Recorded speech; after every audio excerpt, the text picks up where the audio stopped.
Барлығыңызға сәлем достар, менің каналыма қош келдіңіздер. Бүгінгі видеода ағылшын тіліндегі spare сөзінің қолданылуы туралы айтатын боламын. Видеоны міндетті түрде соңына дейін қараңыз. Spare сөзі сөйлемде бірде сын есімнің, бірде етістіктің рөлін атқарады. Сонымен қатар бірнеше мағыналарды білдіреді. Сын есім ретінде қолданылған кезде бұл сөз қосымша, қосалқы, артық деген мағыналарды білдіреді.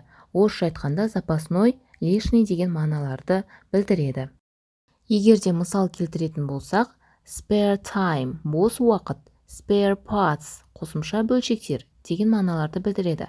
Ал егерде сөйлем құрайтын болсақ, there is a spare room in this house. Яғни аудармасы мына үйде бос бөлме бар деген мағынаны білдіреді. Және бір мысал, I can't buy spare parts for this car.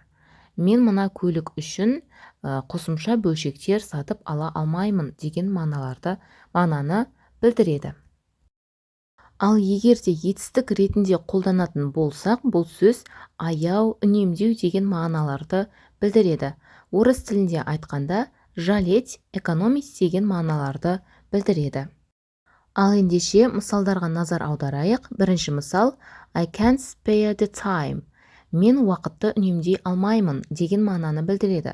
Келесі мысал, I have no time to spare. Менде үнемдеуге уақыт жоқ деген мағыналарды білдіреді. Міне достар, бүгінге айтарым осы. Сіздерге бүгінгі айтылған мәліметтер ұнады деген ойдамын. Егерде сізге бүгінгі видео ұнаса, міндетті түрде видеоға лайк басып, пікіріңізді қалдыруды ұмытпаңыз. Сонымен қатар каналға тіркелуді де ұмытпаңыз. Ал қазірше сау болыңыз. Видеоны соңына дейін қарағаныңыз үшін рахмет.